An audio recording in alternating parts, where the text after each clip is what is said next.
Ay manalangin. Amang banal na nasa langit, sa pangalan po ng aming Panginoong Hesus, na aming tagapagligtas, at sa pakikipit siya ng banal na Espiritu Santo, kami po, O Diyos, muli, nagpupuri, nagpapasalamat sa dakilang oras, Panginoon o God, na ibinigay mo sa bawat isa sa amin, O Lord. Hayaan mo, Panginoon o God, na patuloy mo kaming pakakauhawin sa iyong mga banal na salita, O Diyos, at patuloy naming mapakinggan ang mensahe mo doon sa naaayon sa aming pangangailangan, O God. Kaya naman, Lord, at higit sa lahat, ay maintindihan namin at maunawaan namin, hindi lamang namin maunawaan, kundi maipamuhay namin kung ano nga po ba ang mensahe mo na iparirinig o sasabihin sa bawat isa sa amin. Lord, ngayon pa lamang, O God, ay pinagpapasalamat na po namin ang katagumpayan ng iyong gawain sapagkat alam po namin na pinagtagumpayan mo na ang araw na ito, O Diyos, sa iyong mga lingkod, sa iyong mga anak na narito, Panginoon O God, sapagkat sila'y idinako mo sa lugar ito upang higit sa lahat makapagbalik ng papuri sa iyo, makasamba sa iyo, at higit din sa lahat naman ay makarinig naman ng salita, O Diyos, na patuloy naming magbibigay kalakasan sa amin, magpapalakas sa amin, magbibigay ng pag-asa, magpapakita na ikaw nga yung Diyos na buhay, totoo, Panginoon o God, na gumagawa sa aming mga buhay. Salamat po, Panginoon. Ito po ang aming dalangin sa pangalan ng aming Panginoong Hesus. Amen, amen, amen. Sige po, makakaupo na po tayo. Ayan. Makikisuyo na po ako. Baka pwede pong bigyan niyo ako ng electric fan din eh. Ayan. Salamat po sa Panginoon. At muli po ay bigyan tayo ng chance ng Lord na makarinig ng salita ng Diyos. Dahil ang tamang topic po sa buong taon ay fight the good fight of faith. So, iaano po natin, iuugnay po natin yung bawat ating mensahe na nagmula sa Panginoon na makakonekta, na kailangan tayo bilang isang mananampalataya ay makibaka tayo sa isang mabuting pakikibaka sapagkat ito yung tagubilin sa atin ng Diyos sa buong taong ito. Amen po ba? Amen. Sabihin mo sa katabi mo, handa ka na ba? Kaya ngayon po umaga ay pag-uusapan po natin about the compassion or yung compassionate. Ano po ba yung compassionate? Ano po ba yung compassion? Yung pagiging mahabagin, ang espiritu ng mga anak ng Diyos o yung characteristic o yung karakter ng isang totoong tumanggap sa ating Panginoong Hesus ay mayroong puso na isang mahabagin. Amen po ba?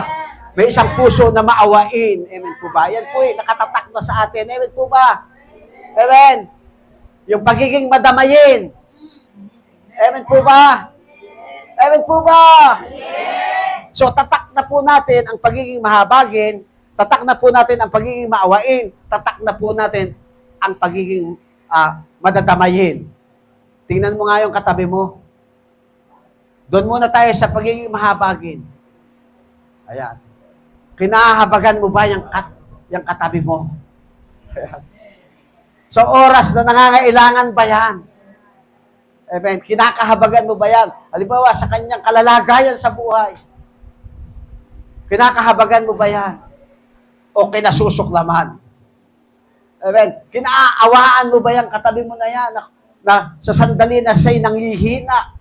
Kinakaawaan mo ba siya? Tinutulungan mo ba siya na muling mapalakas kung siya'y nanghihina? Hello, dahil ang isang karakter ng isang Kristiyano na mayroong puso ng pagiging compassion, nakikirama yan doon sa dapat damayan. Amen. Hindi yan natutuwa doon sa mga tao na nakita nila na bumabagsak. Amen. Hindi siya natutuwa doon sa mga kapatid niya na naghihirap. Amen. Kundi ang puso ng isang Kristiyano, ng isang magkakapatid sa Panginoon ay nagtutulungan. Amen. Dinadamayan niya yung kanyang kapatid sa pananampalataya. Amen po ba? Naintindihan ba po natin? Hello? Hindi po natin kailangan na tayo ay magkaroon ng pintasan. Hello? Hindi po kailangan ng isang Kristiyano na nagkakaroon ng inggitan. Bakit siya? Grabe ang ginagawa ng Diyos sa kanyang buhay. Bakit ako?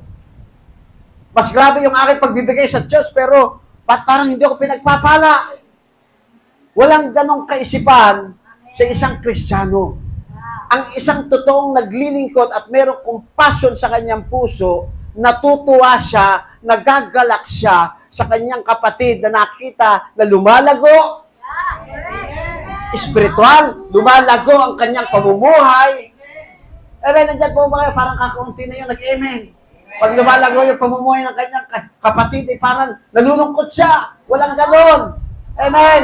So ngayon pong umagang ito, sabi ng Panginoon, at kung makita na tayo mayroong puso na mahabagin, meron tayong pusong maunawain, meron tayong pusong madadamayin, mahayag ang kapangyarihan ng Diyos sa puso ng bawat isa. Una, sa personal natin, mahayag ang kapangyarihan ng Diyos. Ano po sabi ng banal na kasulatan?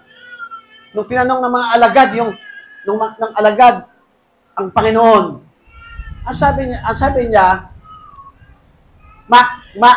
kikita natin o maiintindihan natin na tayo'y na kay Kristo kung tayo'y nag-iibigan. Amen po ba? Dito sa CGCF, JTG Central, ang mga tao dito'y nagmamahalan. Amen po ba? Amen po ba? Parang ayaw mag-amen ng iba, parang ayaw niyang mahalin yung kanyang kapatid sa pananampalataya dahil tatak po yan ng ating pagiging anak ng Diyos. Ito po'y tatak ng ating pagiging lingkod ng ating Panginoong Jesucristo. Nakita na tayo nagmamahala, nag-iibigan. Amen po ba? Masasabing tayo tunay at totoong alagad ni Kristo kung makikita sa atin bilang isang pamilya ng iglesia na tayo nagmamahalan. Amen? Amen po ba? Hindi nagsisiraan. Amen po ba? Hindi nagpaparinigan. Amen po ba? Hindi nagpapataasan. Amen po ba? Kaya ngayong umagang ito, makinig po tayong mabuti sapagkat tayo tuturuan ng Diyos. Ang sabi po ng Romans 12:9-12, sabi niya, love must be sincere, hate what is evil, cling to what is good. Sabi niya, magbahalan kayo ng tapat. Bilang mga Kristiyano, bilang anak ng Diyos, bilang isang pamilya, ang sabi ni Paul sa taga-Roma at sinasabi na rin ng Diyos sa atin sa panahon natin ito na magbahalan kayo ng tapat. Hello?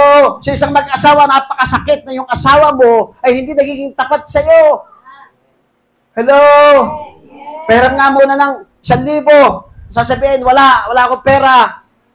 Ito po yung uri ng hindi katapatan. Pwede naman sabihin, wala akong perang ipahihiram sa'yo, may pera ako dito, pero panggastos na natin ito. Yun po yung tapat. Pero sasabihin, mag-iisip ka pa na, kunyari ka pa, manghihiram ka, hindi ka naman nagbabayad. Kaya ka hindi nagiging tapat ngayon kung hindi magbayad, asawa mo naman yun. Amen? Amen po ba? Amen. So, ibig sabihin, kailangan tayo, sa mag-asawa lang po yun. Sa pamilya natin, bilang pamilya ng Diyos. Hello? Yes. Inutangan ka, nagpautang ka, tapos hindi ka binabayaran. Ano yun? Nasaan doon ang katapatan? Babayaran kita. 1 linggo lang. 1 taon na, hindi ka pa nagbabayad. Ganun ba yung totoong tapat? Hello? Daddy, mami, darating ako sa birthday mo. Namuti na mata ni daddy at ni mami, hindi dumating. Amen. Dati ako bahala sa lechon. Lechong manok lang. Para may katotohanan. Pagka lechong malaki, medyo mahal yun Amen. Sagot ko na. Pambira, minsan hindi tayo nagiging tapat sa isa't isa. Ang katapatan po ay pagpapakita ng pagmamahal sa bawat isa. Amen. So, ibig sabihin, kapag tayo hindi nagiging tapat, ang sumunod po doon sa hate what is evil, iwasan ninyo ang masama. Sabi, iwasan natin ang masama at laging gawin ang mabuti. Mabuti pang maging tapat tayo sa ating asawa. Mga bata, tayo may maging mabuti pa na maging tapat tayo sa ating mga magulang. Kaya po ako ginabi dahil may project kami na ginawa. Pero yung pala, sa mall nagpunta. Amen. Yan ba ang tatak ng isang Kristiyano? Ang maging sinungaling. Hello? Crush na crush mo isa, ay hindi ko siya crush, hindi ko siya crush. Eh, ano naman masama sa crush? Humahanga ka lang naman. May masama ba doon? Hello? Maging tapat tayo sa sarili natin. Amen po ba? Iwasan ninyo ang masama at laging gawin ang mabuti. Yun ang tatak ng pagiging isang Kristiyano. Iniiwasan ang masama at ginagawa ang laging mabuti. Mabuti bang dumalo sa church about every Sunday?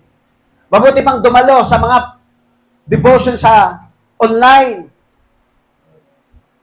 Mabuti bang dumalo sa midweek service, sa youth service? Hello? Dapat meron tayong compassionate sa ating puso. Hello? Ano pa po sabi ng Roma 12, verse 10? Magmahalan kayo bilang magkakapatid kay Kristo. So, kailangan pala magmahalan tayo bilang magkakapatid kay Kristo. Kaya nga minsan, kahit inis na inis ako sa inyo, mahal ko pa rin kayo. Amen. Kahit ang kulit-kulit mo, ilang years na yung church? 13 years. On and off. Pero pag nakita kayo ni Pastor, kumusta po, sis? Sana ito, pinagpaalala na po yun na nasa isip ko. Yung, on and off. Amen. Bakit ito, nagpapalakas na sa mga kapatiran. Pero hanggang ngayon, ito pa rin yun. Sa pa rin siya. Amen? Pero wala tayong magagawa dahil ang utos sa atin, magmahalan tayo bilang magkakapatid kay Kristo at maging magalang sa isa't isa. Hello? Magalang daw sa isa't isa. Amen? Yung iba rito, kanina, pinagmamasdan ko lang, ewan ko kung aking tao. Physical na lang. Tinitingnan ko merong mga dumaan ng mga kabataan, ay, hindi man ako pinapansin. Ang pogi-pogi nung nasa may gilid. Hindi pinapansin. Physical pa lang na pagpansin nyo na yung magbe-bless ka. Daan-daanan ka. Paano na lang pag sa puso na nanggagaling yung sinasabing pagkalang? Amen? Nandiyan po ba kayo? Actually, hindi naman ako tumitingin doon sa nagmamano, yung totoong paggalang sa akin. Hindi doon. Ang totoong gumagalang sa Diyos ay yung ginagawa kung ano yung instruction ng Panginoon. Yung lumalakad tayo sa kalooban ng Diyos, sa katwiran ng Diyos, yun ang totoong may paggalang at pagrespeto. Hindi natin ginagawa yung isang bagay dahil tungkulin lang natin to. Ginagawa natin yon dahil bumubukal yon sa ating puso. Amen? Kaya hindi po ako basta-basta napapakitaan ng mga masipag ka lang pagkakaharap ako. Hello? Nandiyan po ba kayo? Ang totoong gumagalang, may instruction, kahit wala si daddy, kahit wala si mommy, aba, ang totoong may paggalang, ang totoong may pag-honor, yung ginagawa yung mga bagay na gustong ng mga mahal natin sa buhay. Sino rito yung gusto niyang siya'y minamahal ng kanyang kapatid? May tanong po ako, bakit minamahal niyo po ba yung kapatid niyo? Hello? Minsan naghahanap tayo ng pagmamahal sa ating kapwa, pero tayo mismo, hindi naman tayo marunong magpakita ng pagmamahal sa ating mga kapatid. Amen po ba? At ang pagpapakita ng pagmamahal po ay hindi lang basta kayo sinasang-ayunan sa lahat ng gusto nyo. Amen. Ang totoong nagmamahal, dumidisiplina rin po.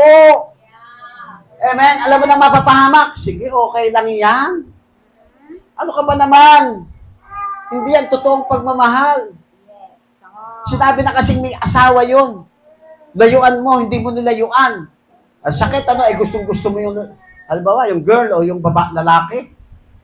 Mahal ka nung kapatid mo. Dalaga ka. Sabi siya, layuan mo. Hindi yan magiging mabuting asawa. Nako, nagsumiksik pa. Nagalit pa sa kapatid na nagmamalasakit. Ewan po ba? So sabi, magmahal kayo bilang magkakapatid kay Kristo at maging magalang sa isa't isa. Sabi niya, huwag kayong maging tamad. Pero mo, kinatatamad rin yung pagdalo. Kinatatamaran ng pagbasa ng Bible, kinatatamaran ang panalangin, kinatatamarang ipanalangin ang mga kapatid natin kay Kristo. Hello? Kundi, sabi niya, huwag kayong maging tamad, kundi magpakasipag at buong pusong maglingkod sa Panginoon. Hello? Ding Sabado na naman. Ang layo-layo ng lalakarin ko sa Bible study. Baka hindi nyo alam kung gaano kalalayo. Ayan sila, Brother JB. Ang nilalakad niya nung nagsisimula pa lang yan sa ministeryo. Baka hindi nyo alam nung kami papunta ng Bulacan kung anong aming dinaranas sa aming paglilingkod nung nagsisimula ang church. Ngayon, maganda na ang church sa Bulacan. Ang nakikita nila, maganda yung church. Lagi natin titingnan ano ba yung pinagsimulan. At yun po ang naging bunga, sabi, ng isang buong pusong naglilingkod sa Panginoon. Talagang ang paglilingkod po dumadaan sa proseso. Huwag tayo yung nag-accelerate. Wala pong acceleration sa Panginoon. Lahat po yan dumadaan sa proseso. Yung nag-accelerate, yan ang napakasakit pag bumagsak. Hindi ka pa handa, nandun ka na kagad. Kaya pag dumating ang bagyo, dumating ang problema, hindi mo makayanan. Lumaki pa ulo mo. Amen. Lalo ang nawala sa Panginoon. Sinusuwag mo lang pati mga leaders mo. Nung ikaw ay nasa kadiliman, pinagtiyagaan ka. Pinagsakripisyoan tayo ng mga lingkod na yan. Hello, alam niyo po ba yung si Pastora Jem? Purihin ang pangalan po ng Panginoon sa buhay niya. Kahit walang pamasahe, pupunta ng Cavite, galing ng Pangasinan, marating lang ang mga lingkod ng Panginoon. Makita lang ang kalalagayan. Nakita niyo po yung pagsasakripisyo na yun. Naging hadlang ba na walang pamasahe? Minsan, dumating daw sa Pasay, paikot-ikot na gano'n, wala nang pamasahe, hanggang Pasay lang yung kanyang pamasahe, tapos parang sinato. Buti na nasa Baklaran. Nakita niyo? Nakita niyo kung paano gumawa ang Diyos sa buhay ng kanyang mga anak. Hello? Paano yan? Kulang ang pamasahe ko ng Pasay, hindi na nga lang ako tutulog. That time, kailangan namin ng counseling. Siyempre, masyado nung gwapo si Daddy, silosa si Mami, nagkakaroon kami ng problema. Hindi po yon. Nililigaw ko lang po kayo. Hindi silosa. Hindi siya nagsiselos. Actually. Inuuwi na nga ako kung saan-saan eh. Joke lang po. Joke lang po si Mami. Hindi po silosa to. Hindi po silosa yan. Wala kang pakialam yan eh. Pagpunta ng kampo, alam pakialam yan, hindi nagbubukas ng lakar ko. Hindi po silosa eh. Oh. Hindi yun para sa Panginoon, sabi niya. Tama naman. Ang pagiging silosa ay hindi mula sa Diyos. Ang pagiging maiinggitin ay hindi mula sa Diyos. At alam ko na mapakalaki ng tiwala inilagay sa puso ng Lord ang tiwala niya sa akin. Dahil talaga naman mapagkakatiwalaan si Daddy sa panahon na to. Pero noon hindi. O, nililinaw ko lang, unbeliever ako noon eh. Alam ka namang, kahit ako unbeliever, sasabihin ko, backslide ako noon. Amen. So sa ating paglilingkod, kailangan buong puso. Sabihin mo, hindi kalahati lang. Pag tinawag tayo ng Panginoon, 100% yun. Pag sinabing buong puso, huwag mo nang bawasan. Amen? Maaaring may pag-aalala nga sa isip mo, sa puso mo, pero sa kaisipan na nagmumula sa banal na Espiritu na nagsasalita sa atin, ay buo po yun. Amen? Buong puso po yun. Amen po ba? Kaya kailangan buong pusong maglilingkod sa Diyos. At dahil buong puso naglilingkod sa Diyos, nakita nyo, pinalalaki ng Lord ang gawain ng Panginoon. Amen? Amen po ba? Dati, si Mami at Daddy ang gumagastos lang ng lahat ng pangangailangan. Ngayon, may mga katuwang na tayo. Gumagastos pa rin naman. Amen? Naglalabas pa rin ng sariling pera sa bulsa. Pero hindi issue yun. Tandaan natin, pera lang yan. Amen? Sabihin mo nga sa katabi mo, pera lang yan. Yung pagmamahal ni Kristo sa atin, hindi pera ang ginamit niya, buhay niya. Amen? Kaya na, pag sinabing buhay, lahat na rin po dun yun. Kasama na po lahat. Amen? Pagsasakripisyo, pati finances, kasama din po yun. Yun po yung buong pusong naglilingkod sa Panginoon. Amen? And the last verse. At dahil may pag-asa kayo sa buhay. Sino dito yung may pag-asa sa buhay? Amen. Kung bakit tayo nandito? Dahil may pag-asa tayo sa buhay na ito. Amen? Merong buhay na walang hanggan na nakalaan para sa atin. Kaya, sabihin mo sa atin mo, magala kayo. Magtiis kayo sa mga paghihirap at laging manalangin. So sa paglilingkod pala ng buong puso, merong pagtitiis, merong paghihirap. Pero sabi niya, magala kayo. Amen? Kung merong pagtitiis, merong paghihirap, pero meron namang kagalakan na sinasabi ang Diyos sa bawat isa sa atin. Amen? So ngayon, paano ba tayo nagsibalikan? Balikan lang po natin ng konti yung background ng Romans chapter 12. Nung pong una, tayo po'y binago sa pamamagitan ng biyaya at mahusay na gumagawa para sa katawan ni Kristo. Ulitin ko po, we are transformed by grace and functioning well in the body of Christ. Tayo ay binago sa pamamagitan ng biyaya. Sabihin mo sa katabi mo, biyaya. Binago tayo ng Diyos. Bakit tayo nandito? Dahil yan sa biyaya ng Panginoon.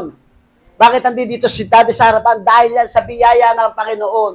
Hindi tumatayo si Daddy dito dahil sa sariling kakayanan, sa sariling kaalaman, kundi ito'y biyaya ng Diyos kung bakit po tayo nandito at nagsasama-sama. Hello! Ang bawat pamilya ng Diyos, ang bawat iglesia, dahil po yan sa biyaya ng Panginoon. At tayo po, dahil sa biyaya na yan, sa pamamagitan ng biyaya, tayo po ay mahusay na gumagawa para sa katawan ni Kristo. Hello, bakit katawan ni Kristo? Bakit kailangan nating maging mahusay yung ating ginagawa para sa katawan ni Kristo? Sabi po ng Romans 12, 1 and 2, sabi niya, kaya nga mga kapatid, nakikiusap ako sa inyo, alang-alang sa maraming pagkakataong kinaawaan tayo ng Diyos, ibigay ninyo sa Kanya ang inyong mga sarili bilang mga handog na buhay, banal at kalugod-lugod sa Kanya. Ito ang tunay na pagsamba sa Kanya. Sabi ni Paul, nakikiusap ako sa inyo, alang-alang sa maraming kinawaan tayo ng Diyos. Sabi mo nga sa katabi mo, kinawaan ka ng Diyos. Kinawaan tayo ng Panginoon. Kaya naman, ibigay ninyo sa Kanya ang inyong mga sarili. Sino na rito yung nagbigay ng kanyang sarili sa Panginoon ng buo bilang mga handog na buhay? Sino rito yung nagbigay sa kanyang sarili bilang isang banal? Sino rito yung nagbigay sa kanyang sarili pag dumara ko sa tahanan ng Diyos ay nagbibigay ng kaluguran sa pagpamamagitan pa lamang ng pag-awi, sa pamamagitan ng pagsamba sa Diyos ay nagbibigay kaluguran sa Diyos. Naging isang masamyong handog, isang mabangong handog. Kayo nga yung, alibawa sa amoy na lang, physical. Kayo nga yung makaamoy ng nakakasulasok na amoy. Gusto nyo ba yon? O gusto nyo isang mabangong, napakabango na ang sarap-sarap habulin yung amoy? Ang pinag-uusapan po natin yung pagbibigay ng kaluguran sa Diyos. Sino rito yung gusto niya na nabibigyan niya ng kaluguran ng Panginoon? Salamat sa isang nag-amen at sa dalawang bumulong ng amen. Dapat malinaw na po sa atin yun. Kailangan po bang paulit-ulit natin na kapag tayo pupunta dito, kailangan natin ibigay yung the best nating pagsamba sa Panginoon. Yung the best na pagpupuri sa Diyos. Pag mo intindi yung katabi mo, kahit amoy putok pa yan. Amen? Hello? Ang mahalaga ay yung makita ng Diyos, yung ating pagbibigay ng kaluguran sa Kanya. Amen? Kasi yun ang tunay na pagsamba sa Kanya. Hello? Sabi niya dito, sabi ni Paul, huwag ninyong tularan ang mga pag-uugali ng mga tao sa mundong ito. Sabi mo nga sa katabi mo, tagalangit ka na. Hindi ka na taga-mundo, hindi ka na katulad ng nasa labas. Kaya sabi ni Paul, huwag ninyong tularan ang pag-uugali ng mga tao sa mundong ito. Hayaan ninyong baguhin kayo ng Diyos. Hinahayaan po ba natin na baguhin tayo ng Diyos o nananatili tayo sa katwiran natin ng espiritu ng pagkainggit, espiritu ng pagkanya-kanya, espiritu ng pagkakampi-kampi. Pakilagay mo nga yung yung Galatia 5:19. Hello? Ang sabi niyan, hayaan ninyong baguhin kayo ng Diyos sa pamamagitan ng pagbabago ng inyong mga isip. So, kailangan natin baguhin yung ating isip sa pamamagitan ng ating isip. Para malaman ninyo ang kalooban ng Diyos. Kung ano ang mabuti, ganap at kalugod-gud sa kanyang paningin. Baguhin na natin. Baguhin natin yung isipan natin na pagka gusto natin umabsent, ma-absent tayo. Baguhin na natin yung isipan natin na yun. Baguhin na natin yung, hindi naman pala si Mami ang magpipreach. Hindi na muna ako dadalo. Kasi hindi naman ako nabibless doon sa preacher minsan. Pinatatamaan pa ako lagi. Amen? Baguhin na po natin yung ating pag-iisip na yan. Hello?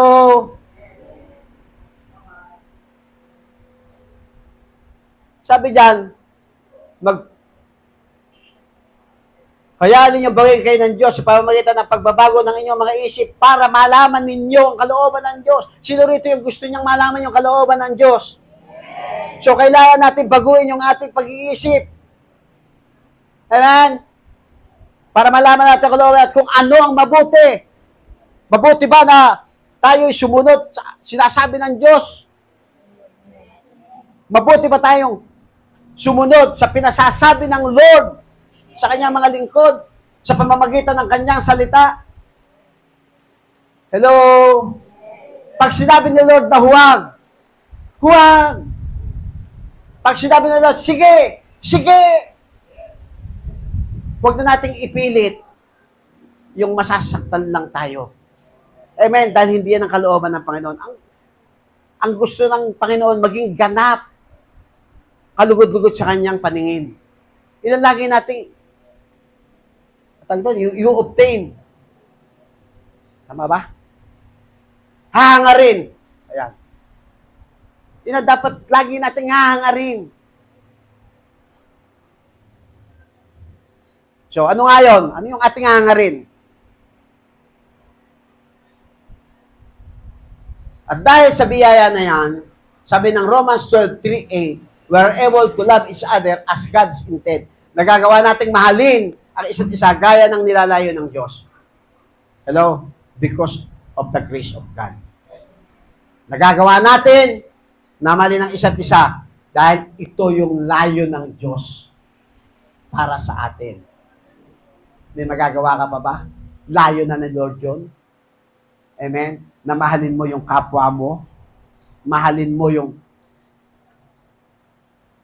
kahit hindi ka mahal-mahal, yung nakakabuwisit pa ang itsura. Amen? Yung pagkangumiting-iting aso. Amen? Parang nakaka-insulto. Kaya mo bang mahalin yon? Yung alam mo parang ini-insulto ka. Para lang naman. Tamang hinala ka kasi. Hindi ka naman addict. Amen? Sa ganun siyang ngumiti. Parang aso siyang ngumiti ikaw naman, kung ngumiti ka, ngiting pusa. Oh, amen? So, nagagawa nating mali ng isa't gaya ng nilalayo ng Diyos. So, ano po sabi ng Romans 12:3-8? Sa biyayang ipinagkaloob ng Diyos sa akin, sinasabi ko sa inyo na huwag ninyong pahalaga ng inyong sarili ng higit sa nararapat. Nakita nyo? Sabi ni Paul, sa biyayang ipinagkaloob ng Diyos sa akin, sinasabi ko sa inyo na huwag ninyong pahalaga ng inyong sarili. Dapat unang-una, hindi natin pinapahalaga natin yung sarili ng higit sa nararapat. Dapat yung nararapat lang na pagpapahalaga. Sa halip, suriin yung mabuti ang inyong kakayahan ayon sa pananampalataya ibigay ng Diyos sa inyo. Nang naaayon sa inyong pananampalataya, susuriin natin mabuti. Kung hindi mo kayang, mamaya, maintindihan natin, kung hindi natin kaya na gawin yung ginagawa ng kapwa natin, mananampalataya, huwag mong hangarin yun. Amen? Kung grabe yung yun ang faith niya iba yung faith ko, pero hindi ibig sabihin doon, magkakagulo-gulo tayo. Amen? Ang gusto lang ni Paul, makita natin, maunawaan natin, suriin natin yung kakayanan ng ayon sa ating pananampalataya. Kung kaya niya ang pananampalataya lang ng kapatid natin, ibigay niya ng buong buo yung kanyang ikapo. Hindi. Yun ang kanyang pananampalataya. Pero nararapat kasi yun dahil ang kanyang pananampalataya hindi pa niya kayang ibigay, pupulaan ba natin sila? Ito po yung nakatukoy sa mga hindi manggagawa. Doon sa mga manggagawa, dapat lang na ibigay niyo ang inyong ikapo. Hello? Pero doon sa mga hindi manggagawa, at gusto maging manggagawa, tinitingnan po ng Diyos yan.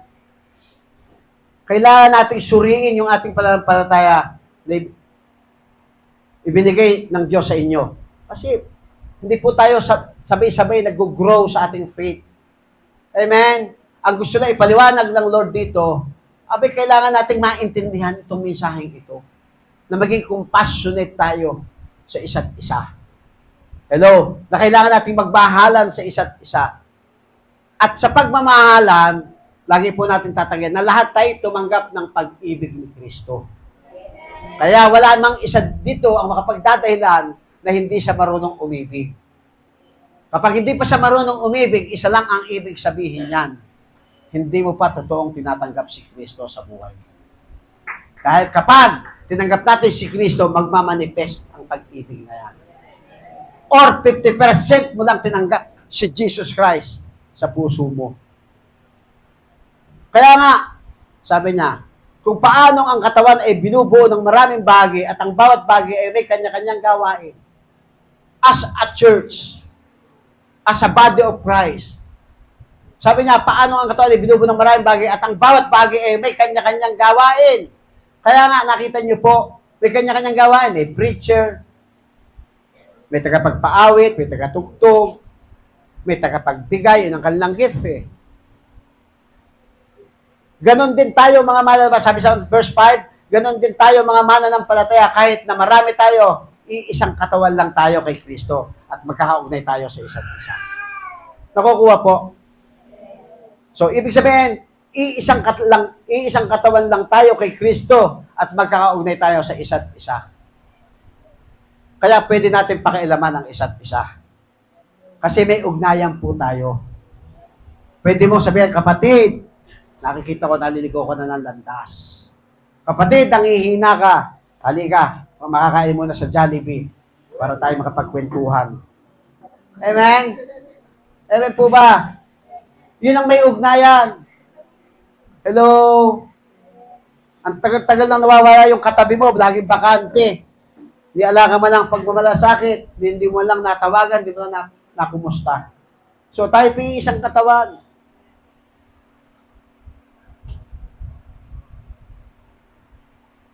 Ngayon, pumunta po tayo doon sa kakayanan.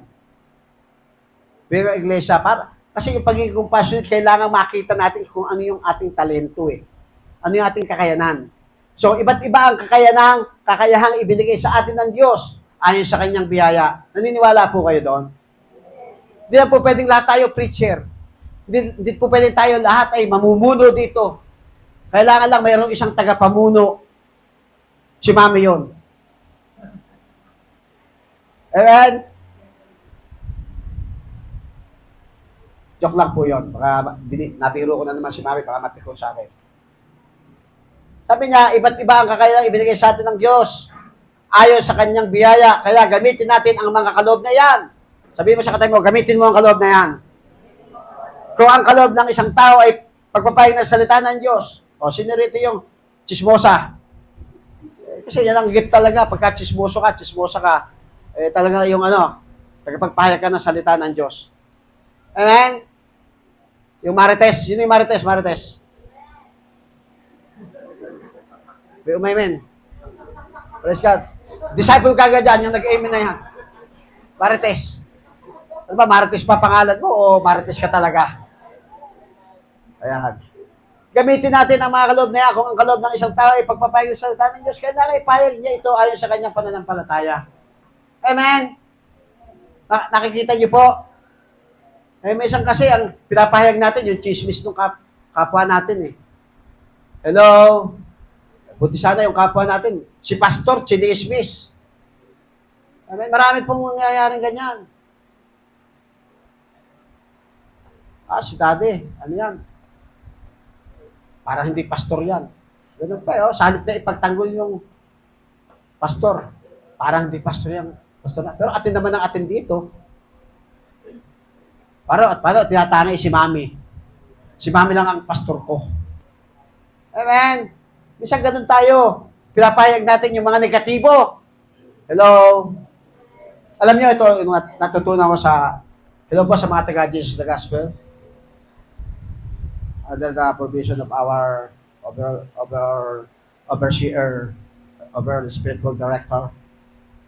Alam niyo, isang natutunan ko sa Jesus the Gospel.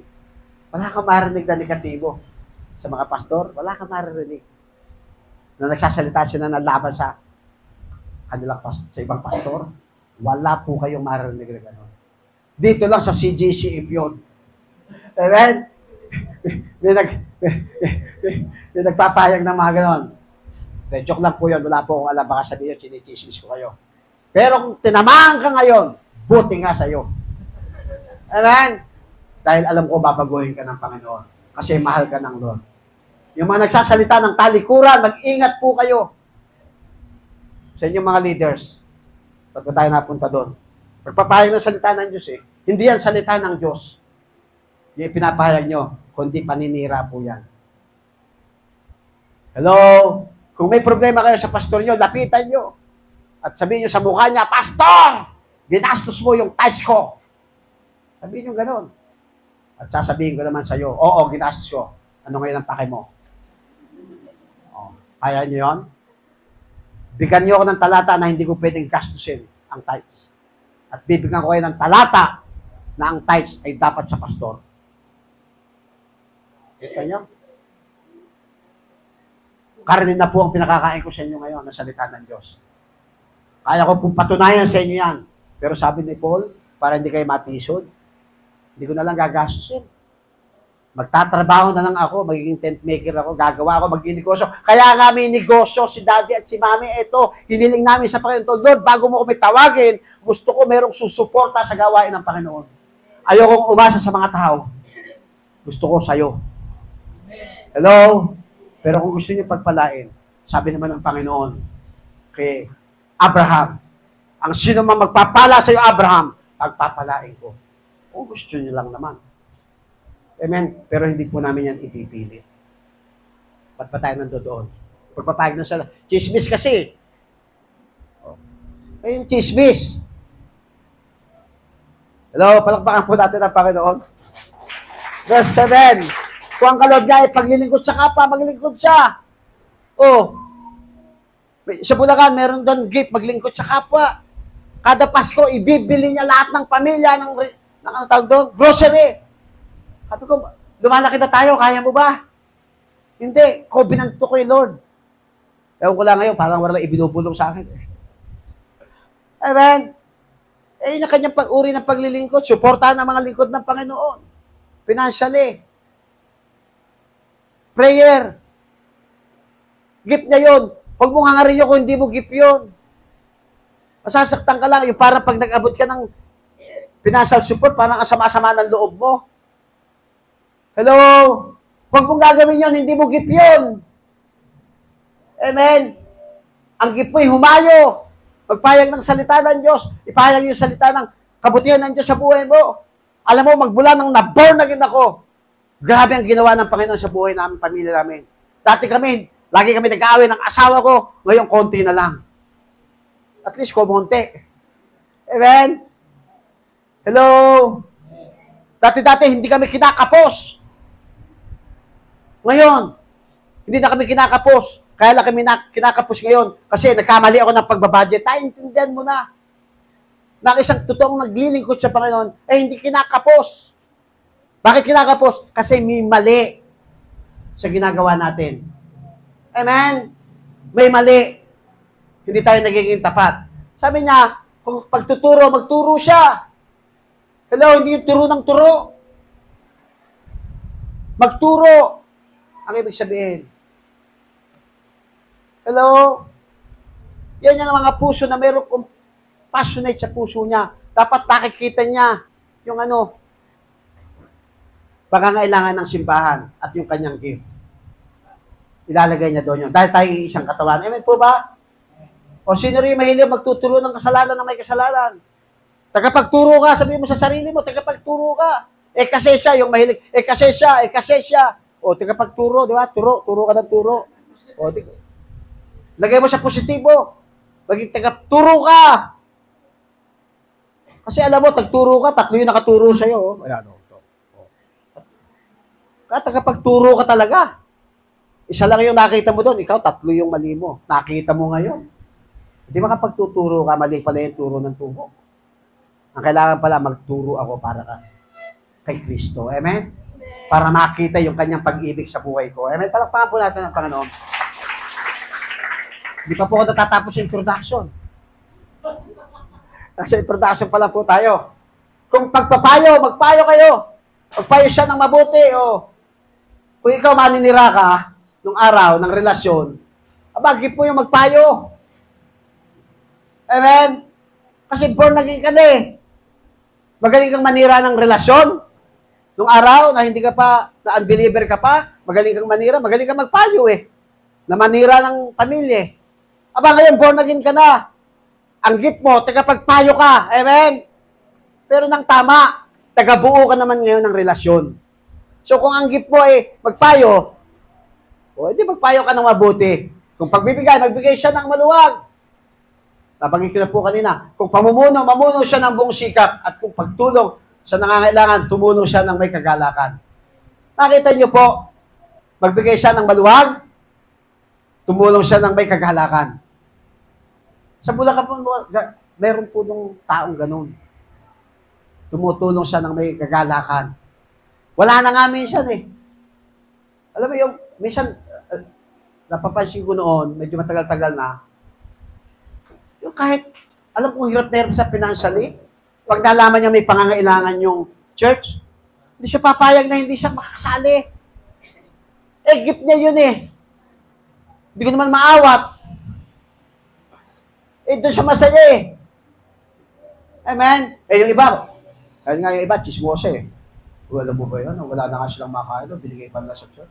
Tama ba yun? Tama ba yung ginagawa ni pastor na yun? Nakita niyo po, kami po, binabalansin namin yung mga bagay na yun.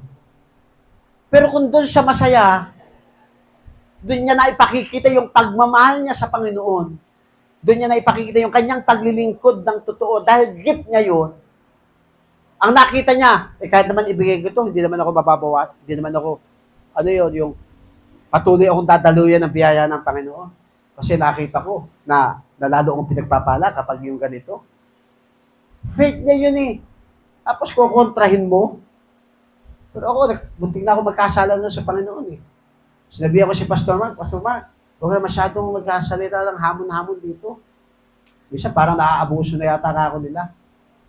Pero sabi ko, sorry Lord ayaw namin sagkaan ng kanilang pagpapala. Pero ganun sila yung puso nila eh. Yung pagiging giver. Panggastos na. Isang araw, nabalitaan ko na naman.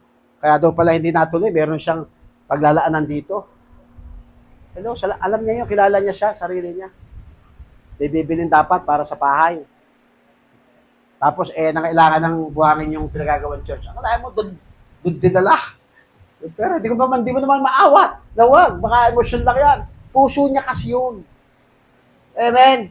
Kaya nga, tingnan niyo, pag nagpatotoo siya, nag-testimony siya, sasabihin niya, napakabuti ng Panginoon, hindi siya pinagkulang. Kasi nakita ng Diyos yung puso niya. Hello, hawakan mo nga puso mo. Kailangan mayroon tayo niyan.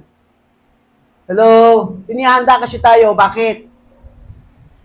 Nag-uumigting na yung lupa na pagtatayuan ng church. Hanggang ngayon, hindi pa nakukumpleto. Amen? Amen po ba? Kaya ihanda natin puso natin. Amen po ba? Ito yung may iwan nating legacy sa mga susunod na generation sa ating kung hindi pa dumating ang Panginoon. So maluwag sa dibdib. May kagalakan.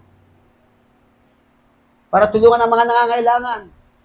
Pag nangutang sa iyong kapatid mo, 1,000 lang naman. Kung may kakayanan ka, edi puta, bigyan mo na lang ng 1,000.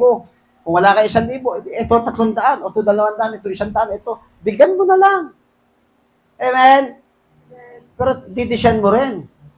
Baka itutungit lang nito Baka isasabong lang nito. Baka iinom lang ng alak to. Baka isusugal lang. Baka ipagbibinggo lang to. Amen, tingnan nyo din. Amen? Naintindihan po ba natin? Meron naman kasing tao talaga mangungutang. Para hindi siya mautangan, uunahan niya ng utangan. Pero ganun, ayaw na magpautang, kaya inuunahan niya. Ganun ako dati. Mangungutang kunyari ang pautangan. Kasi naramdaman ko, uutangan ako Uunahan ko na. Nung araw po yun backslide po ako nun. Hello? Hello po, nandiyan po ba kayo? So, gift po yan, kanya-kanyang gift. Kaya nga tayo, isang katawan. Hindi po pwedeng parehas tayo, lahat tayo namumuno. Pero lahat dito gusto preacher, siyang mamuno sa CGCF JTG. Siya lamang puno. Siya lamang pari dito. Hindi po babae. Lalaki po ang binigyan ng Diyos na mamuno. Amen? Kasi baka may nakaka-interpret sa akin. Sorry po para malaman nyo yung totoo. Hindi si Mami ang namumuno sa atin. Una ang Panginoon at si Daddy. Amen? Amen po ba? Naintindihan niyo po ba? Pagdating sa administration, si Daddy ang nasusunod. Si Mami, lagi na lang siyang nasusunod influencer po siya. Hello? Hindi po lalago ang iglesia kung hindi po kami nagkakaisa. Yun lagi niyo tatandaan. Amen po ba? Kung medyo nakita niyo na mukhang under ni Mami si Daddy, akala niyo lang yun. Amen po ba? Akala nyo lang yun. Lagi si Mami na lang tinatanong, lagi si Mami. Kasi nga siya yung influencer. At hindi ko kukunin yung kanyang gift na yun. Amen? Pero pagdating sa kaayusan, pagdating sa pamumuno, hindi po ako papayag dahil si Lord ang nagsabi niyan. Amen po ba? Amen po ba? Amen po ba? Amen. So huwag nyo kaming misinterpret kasi may nagsalita na sa akin na under daw ako ni Mami. Naniniwala kayo doon? O ibang umingiti, parang naniniwala talaga. Under po ako niyan. Amen, under po ako niyan. Pero pag-isipan nyo mabuti, paano ako naging under? Hello? Bakit? Kukontra yan doon sa sinasabi ng Biblia. Hindi po ako nagpapa-under pagdating sa pamumuno. Amen po ba? Nandiyan pa ba kayo? Pag-i-influensya, siya yun. Kasi gift niya yon. Sino ba nag-influensya kay Adan? Adan, kumain ka. Di ba? Influencer sila. Nakumbisi si Adan. Kumain. Kaya pagdating po doon, gift po na mula sa Panginoon yun. Hello? Hello?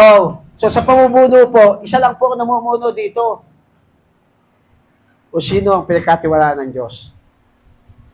At sa bahay, ang namumuno ay ang lalaki.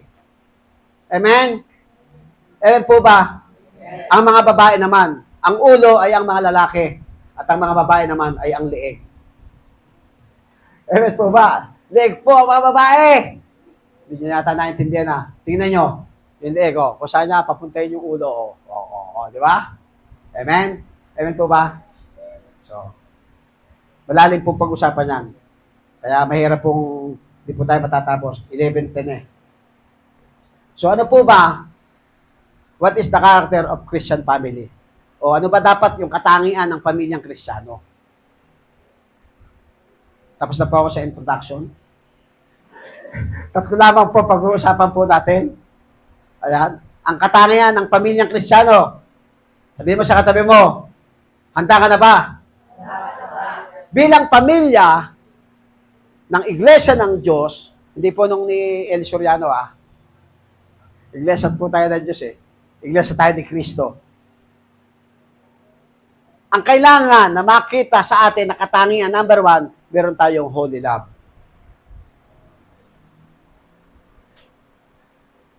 Banal na pag-ibig. Sabihin mo nga sa katabi mo, banal na pag-ibig. Love must be sincere, hate what is evil, cling to what is good. Sabi niya, magbalang kayo ng tapat, iwasan ninyo ang masama at malaging. at laging gawin ang mabuti. Kanina nabanggit ko na po yan.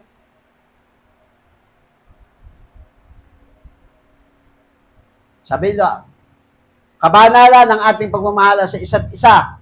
Ang ating pag-ibig ay hindi pakunwari. Amen? Meron po bang pag-ibig na papakunwari? Meron po, no? Meron pag-ibig na mapagtanggap. Meron pag-ibig na hindi siya genuine. Kasi ang genuine, yung pag-ibig na hindi pa kunwari, ito po ay ang pagkamuhi sa kasamaan at kasalanan habang niyayakap ang lahat ng mabuti. Yun po yung holy love. Pagkamuhi, sabi mo nga sa katabi, pagkamuhi sa kasamaan. Ang totoong may banal na pag-ibig, hindi siya nakikipag-compromise sa kasamaan at sa kasalanan. Habang niyayakap ang lahat ng mabuti. Hello? Medyo ikuha natin ng konti. Dapat, ang kasalanan, dapat ang kasamaan, kung meron tayong banal na pag-ibig, dapat natin itong nilalayuan. Hello? Dapat na hindi tayo compromiser. Amen? Ang totoong genuine, tapat, tunay, kahit idarang mo pa yan sa apoy yung ginto, idarang mo pa sa apoy yan, lalo siyang kikintang. Hindi siya masusunod. Ang tunay na may banal na pag-ibig sa kanyang kapatid, sa Diyos, sa kanyang kapwa, kahit anong ugali pa ang meron sa ating mga kapatid. Dahil genuine ang pag-ibig mo. Dahil hindi ka hipokrita, hindi ka papayag na yung mahal mong kapatid ay mapunta at mabulit sa impyerno. Paalalahanan natin ang isa't isa, bibigyan natin ng babala ang isa't isa, sapagkat iyan ay naituro ko na dati, na kailangan natin babalaan ang isa't isa. At ikaw naman na binabalalaan, huwag sasama ang loob mo, hindi dapat sumama ang loob natin, kundi dapat magalak tayo, dahil ang dapat na makita natin ay mahal lang ako ng taong ito. Mahal na mahal ako ng taong ito, na ayaw akong mapahamak ng taong ito. Yan po yung tunay na mayroong banal na pag-ibig sa isa't isa. Dapat, ang may banal na pag-ibig ay niyayakap ang lahat ng mabuti. Hello? Hindi niyayakap ang lahat ng negatibo. Hindi niyayakap lahat ng gusto nating marinig. Dapat ang niyayakap lang natin ay yung totoong may pagmamahal, yung totoong may pagmamalasakit, yung may totoong may kaawaan, may kahabagan, yung totoong dumadamay sa atin. Sabihin mo sa katabi mo, walang Kristiyanong konsentidor. Kaya makakarinig tayo sa ating mga pastor, sa ating mga dati, ng mga correction at pagdidisiplina. Kasi mahal na mahal po namin kayo. Palakpakan po natin ang Panginoon. Pangalawa, mabilis lang po tayo eh. Relational love o ugnayan na may pagmamahal. Hindi po pwedeng tayo, sasabihin natin tayo mga Kristiyano, tayo mga lingkod. Pero wala naman tayong ugnayan sa pagmamahal. Hello? Nandiyan po ba kayo? Sino dito? Kilala niya lahat ng mga taga-CGC, JTG Central. Kanya, walang pakialam talaga. Bahala ka dyan, tumalo ka, kung tumalo, hindi ka. Hindi. Amen? Kanya? Hello? Meron ba tayong ugnayan yan, pagka ganyan? Kung sa pagiging magkakakilala nga, hindi tayo magkakakilala sa pangalan. Tapos, sasabihin pa natin, meron tayong ugnayan sa pagmamahal. Sino rito yung dinalaw niya, yung pinakamalapit na kapitbahay na dinalaw niya yung kanyang kapatid? Pakitaas po ang kamay. Dinalaw niya yung kanyang kapatid. Dalawa lang? Tatlo? Leia, itaas ang kamay. Sabi po ng Romans 12:10, be devoted to one another in love, honor one another. Magmahal kayo bilang magkakapatid kay Kristo at maging magalang sa isa't isa. Yun po yung may ugnayan, magmahal, nagmamahalan bilang magkakapatid kay Kristo. Maging magalang sa isa't isa. Kanina medyo nabigyan na natin ng paliwanag.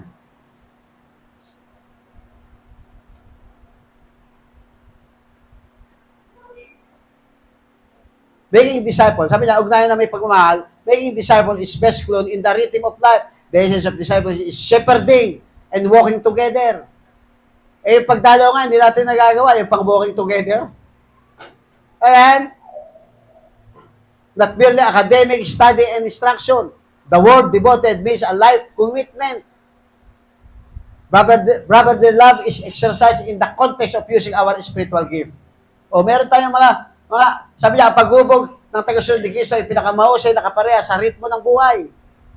So, yun pala yung mahusay na kapareha sa ritmo ng buhay. Yung tayo'y bilang magkakapatid ay merong ugnayan. At ang nag-uugnay doon ay yung ating pagmamahalan.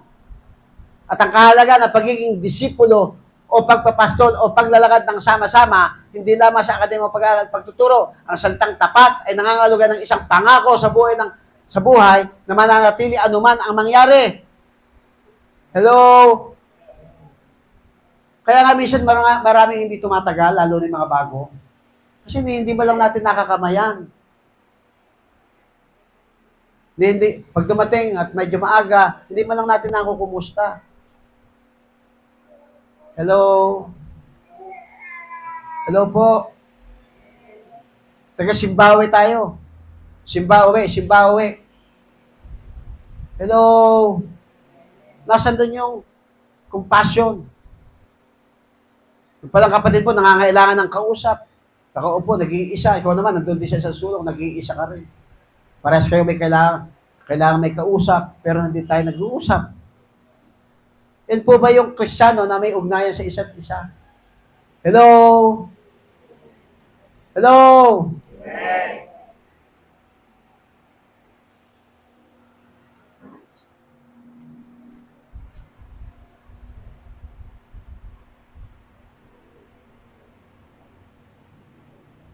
Ang salitang tapat ay nangangahulugang isang pangako sa buhay na mananatiling anuman ang mangyari. Hello, mananatili yan. Kahit anong mangyari, kapatid mo yan sa pananampalataya. Iisa ang dugo na tumigis doon sa krus ng Kalbaryo, yung Kristong tinanggap po, yung Kristong tinanggap niya, iisa. Kaya dapat manatili yung pagmamahala na yan sa bawat isa sa atin. CGCF, JTG, mga kapatid, ang pag-ibig sa kapatid ay ginagamit sa konteksto ng paggamit ng ating spiritual na mga kaloob. Ano ba yung spiritual kaloob? Galatia 5:22, pakilagay mo nga. Hindi ko na po nabasa yung kanina. Ano ba yan? Babasahin lang natin. Ngunit ang buwang makikita sa taong namumuhay sa kapangyarihan ng banal na espiritu, pag-ibig, kagalangan, kapayapaan, pagtitiis, kabutihan, kagandalo, katapatan, ano pa? Bilisan lang. Kainahunan at pagpipigil sa sarili, kung ganito ang pamumuhay natin, hindi natin malalabag ang mga utos ng Diyos.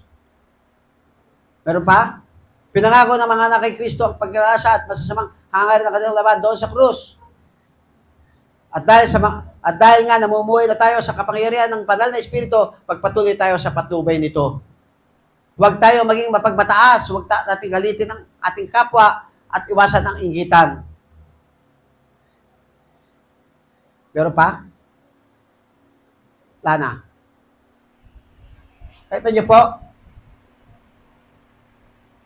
yan po yung katotohanan ng salita ng Diyos.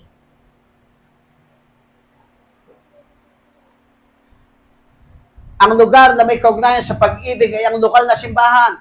The place relational love is the local church. Dito pa lang dapat sa loob ng church ay naipakikita natin yung ugnayan natin sa pamamagitan ng pag-ibig na tinanggap natin sa ating Panginoon. Hello? Ang layunin ng ating pag-ibig ay ang mga taong bumubuo sa simbahan. Hello?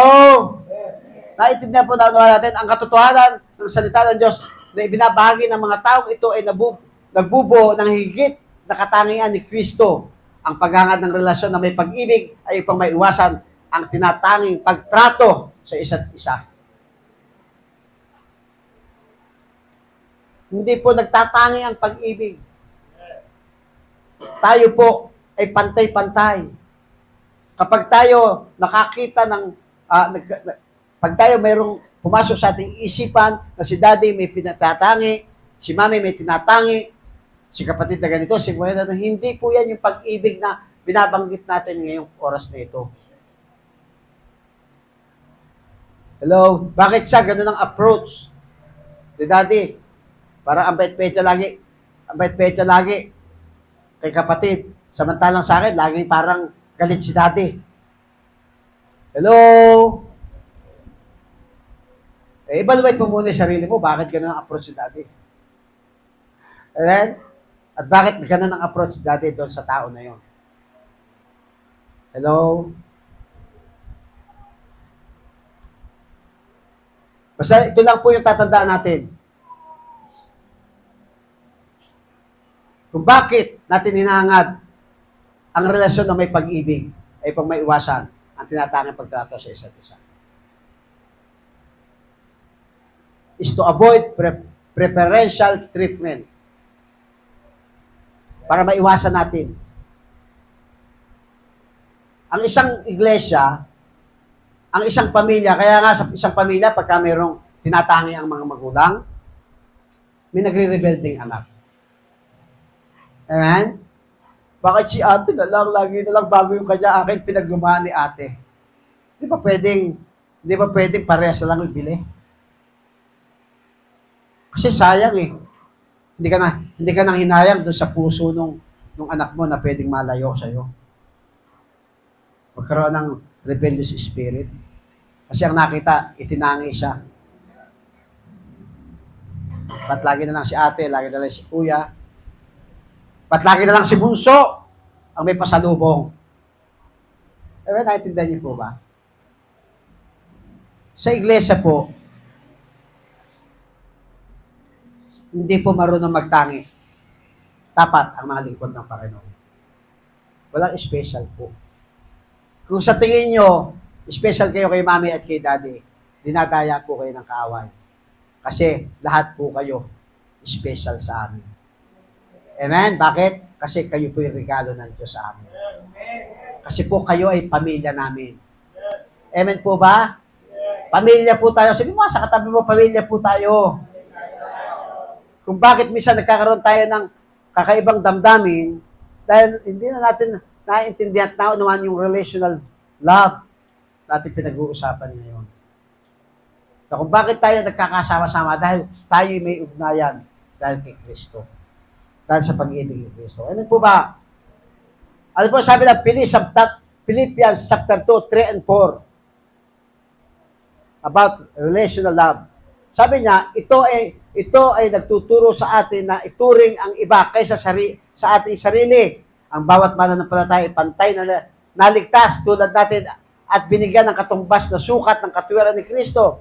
Isang pribilehiyo na paglingkuran ang isa't isa. Hindi tayo dapat magpakita ng pagmamataas. Yung isa sabi niya, ako, mas magaling ako sa kanya. Hindi yan. Pantay-pantay lang yung tinanggap nating kaligtasan kay Kristo. Pantay-pantay lang yung grasya na ibinigay sa atin ng Panginoon. Kaya naman, isang pribileyo sa bawat isa sa atin bilang magkakapatid kay Kristo na paglingkuran natin ang isa't isa. Amen? Nandiyan po ba kayo? Amen po ba? Di ba, ganito lang kasimple. Simple lang natin. Yung actual illustration natin. Ang mga pastor, mananalangin po yan ng pangangailangan ng tao ng isang iglesia. Lord, ano po ba ang pangangailangan ng iyong mga anak? Naaayon sa pangangailangan ng iyong mga anak as individual. Kasi iba-iba po ang dumarating sa ating mensahe. Bagamat iisa yung ating pinipreach, iba-iba po yung dumadating na salita ng Diyos sa bawat isa sa atin. Ano ba yung nagre-rema sa atin? Ang ibig sabihin lamang po, gusto ipakita sa atin ng Diyos na kung tayo nakarinig ng salita ng Diyos, hindi ibig sabihin special tayo at kailangan natin magmalaki. Naintindihan niyo po ba? Naintindihan po ba natin? So, hindi tayo dapat magpakita ng pagmamataas. Siya yung tinamaan. Siya yun, siya yun. Yun yun eh. Hindi sa akin yung mensahe na yun. Siya yun. Meron na po ng uri ng pagmamataas yun. Hello? Maaaring totoo yung sinasabi mo na kailangan ng taong yun, yung punto number 1. Pero ikaw, nakita mo ba yung punto mo na sinasabi sa iyo ng Panginoon? Meron ka bang isa man lang na na-adapt para makita mo yung mensahe ng Panginoon sa iyo sa araw nito as individual? Sabi po ng Philippians chapter 2, verse 3 and 4, huwag kayong gumawa ng anumang bagay dahil sa makasariling hangarin o sa paghangad na maitaas ang sarili. Kaya nga sabi natin kanina, hindi natin kailangang makita na tayo mas mataas kaysa sa iba. O huwag nating hangarin yung mga makasariling hangarin. Sa halip, magpakumbaba kayo sa isa't isa at ituring na mas mabuti ang iba kaysa sa inyo. Ang tunay na may ugnayan na may pagmamahal, itinuturing niya na mas mabuti ang iba kaysa sa kanya. Amen? Ulitin ko po. Ang tunay na mayroong relational love ay itinuturing na mas mabuti ang iba sa kanya. Hello? Naintindihan po ba? Ano po ba yun? Ano pa? Yung hindi gumagawa ng anumang bagay dahil sa makasariling hangarin. Yun po yung may totoong, may ugnayan na may pagmamahal sa kanyang kapwa. O sa paghangad na may taas ang sarili. Marami po yan. Minsan, hindi natin namamalayan, yung pala na itataas na natin yung ating sarili sa ating kapwa. At kapamilya pa natin. Wala pong pataas. Kanina po, di ba, sinimulan natin sa katawan ni Kristo. Di kanya-kanya tayong gift. So, kung nakita natin yon, hindi na tayo manghangad na may taas ang sarili natin sa ating kapwa. Kasi, yun yung kanyang gift at yun yung naayon sa kanyang pananampalataya. Hello? At yun ang gagamitin ng Lord para yung ating mga kapatid sa pananampalataya ay mapalakas doon sa part na yon. Hello? Kaya nga, dapat nating maintindihan na hindi tayo naghahangad para sumikat. Ang hinahangad natin ay yung magkaroon tayo ng ugnayan sa isa't isa bilang magkakapatid kay Kristo.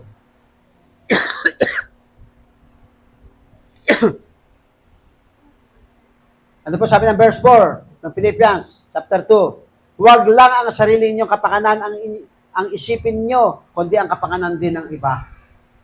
Dito po pinapatay ni Paul, pinapatay ng Diyos sa atin yung pagiging makasarili. Yung matutunan natin bilang magkakapatid tayo sa Panginoon ay pakita sa atin na meron tayong pagmamalasakit sa ating mga kapatid. Hindi lang yung ating kapakanan ang lagi nating iniisip, kundi naiisip din natin yung kapakanan ng iba. Hello? Sa lahat po ng aspeto yan, emotional, physical, at higit sa lahat yung spiritual. Amen po ba? Amen. Isang kasi, puro sarili natin ang iintindi natin. Hindi na natin inintindi yung iba. Alam niyo, pinakagusto kong malagay sa puso niyo po na nasa akin, yung kinalimutan ng sarili para sa Panginoon. Yung kayang isakripisyo lahat para sa Panginoon. Pera, oras, mahirap po yun. Kaya yun po ipinapanalangin. Kasi isipin natin, marami pong gagawin ng kaaway dyan Paano na lang yung pamilya ko? Maliliit pa yung mga ano ko, mga ganyan yan eh. Kaya nga pinagpipray po yun. Kung hindi kaya ng pananampalataya, hindi natin kailangan gayahin. Hindi natin kailangan ipilit. Kundi dapat, ang sinasabi lang ni Paul sa mga taga-Pilipos, huwag lang ang sarili ninyong kapakanan ang isipin. Huwag lang ang inyong sariling kapakanan. Kukot ko, huwag lang ang sarili ninyong kapakanan. Kasi tayo, automatic na eh. Magsisikap tayo, gagawin natin yung para makakabuti sa ating pamilya, maging sa ating sarili. Pero nakakalimutan natin at hindi natin naiisip yung kapakanan naman ng iba. Dahil tayo yung mga magkakapatid kay Kristo. Kaya sabihin mo sa katabi mo, sa isang salita, huwag kang maging makasarili. Isipin mo rin ang kapakanan ng iba. Lalong-lalo na yung mga mahal natin sa buhay na hindi pa natin nadadala dito sa paanan ng Panginoon. Yung mga mahal natin sa buhay na mga unbeliever. Kung talagang nagmamahal tayo sa Diyos, hindi tayo papayag na yung mga mahal natin sa buhay, hindi niya maranasan yung buhay na walang hanggan. Hello? Nandiyan pa ba kayo?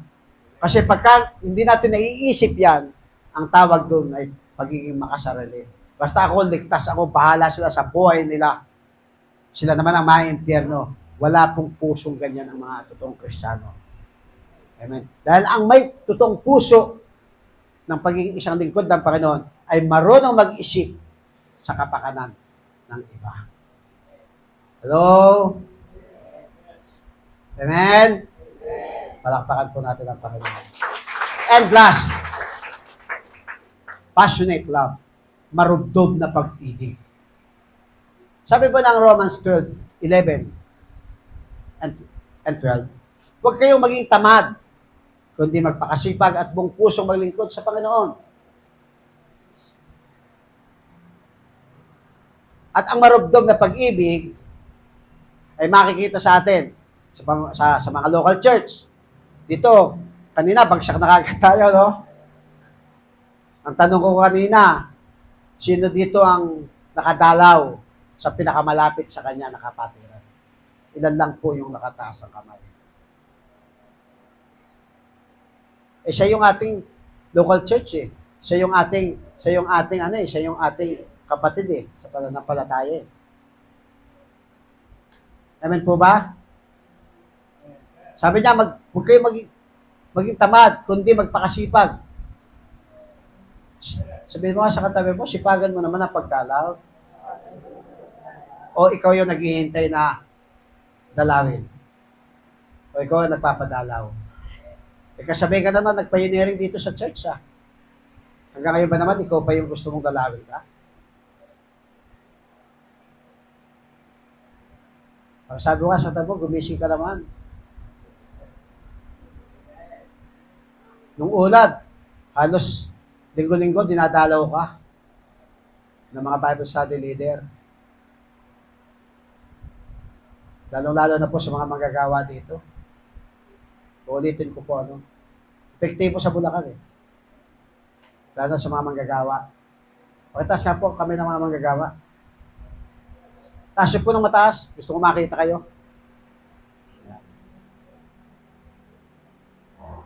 Pag sinabing manggagawa, siya na yung gumagawa. Pag sinabing manggagawa, hindi na yan pasaway. Pag sinabing manggagawa, kaya na niyang gamutin yung kanyang panghihina, kaya niyang gamutin yung kanyang sarili sa pamamagitan ng pakikipag-ugnayan sa Panginoon. Minsan, manggagawa na, parang, at hindi ba lang ikaw ako, diyadalo ni daddy at ni mami. Alam na, nangihina ako, binulyawan pa ako. Ano ka ba? Manggagawa ka na. Hello? Manggagawa ka na. Ang dapat ituturo sa'yo na lang, yung about sa leadership, about sa, yun na lang, paano mamuno, yun na dapat na tinuturo na sa mga manggagawa eh. Hello? Para pag dumating ng panahon na kayo i-send, di parang na kayo. Hindi, pasaway pa rin. Huwag kayong maging tamad manalangin. Huwag kayong maging tamad sa mga pinagagawa sa inyo. Ang kailangan, magpakasipag at buong pusong malingkod sa Diyos. Hello?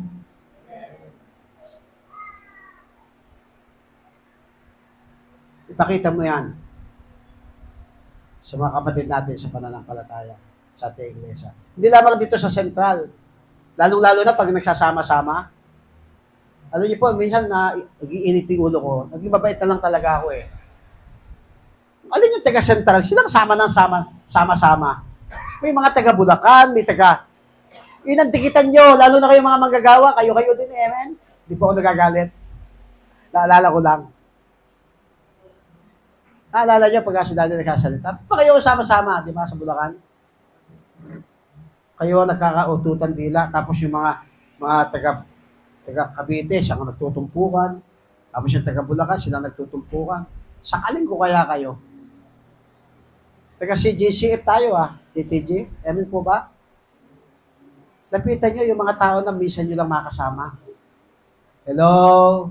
Magpalakasan kayo sa isa't isa, kilalanin nyo ang isa't isa. Yun po yung may ugnayan, amen po ba? Yun yung may marubdob na pag-ibig. Aalamin niya, itong kapatid ko na to, baka may makuha akong anointing dito, baka may makuha akong ano dito, ito muna, kakausapin ko ito. Dahil ang Diyos hindi nagtatangi.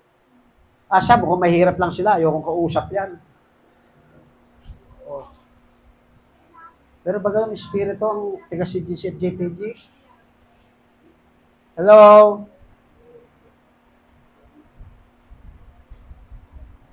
Sabi po ng Romans 12,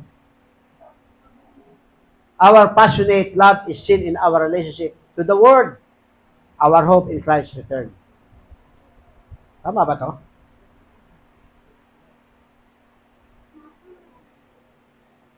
Makita sa pakikipagrelasyon sa mundo. Sabi po ng verse 12, Romans chapter 12 ng Romans, at dahil may pag-asa kayo sa buhay, magala kayo. Magtiis kayo sa mga paghihirap at laging manalangin. Sa mundong ito pala, mayroon palang pagtitiis, mayroon palang paghihirap. Pero sabi ng Panginoon, may pag-asa po tayo sa buhay. Amen? Amen po ba? Pero ang itsura natin, parang walang kapag-asa. Tingnan mo yung katabi mo. Tingnan mo yung katabi mo.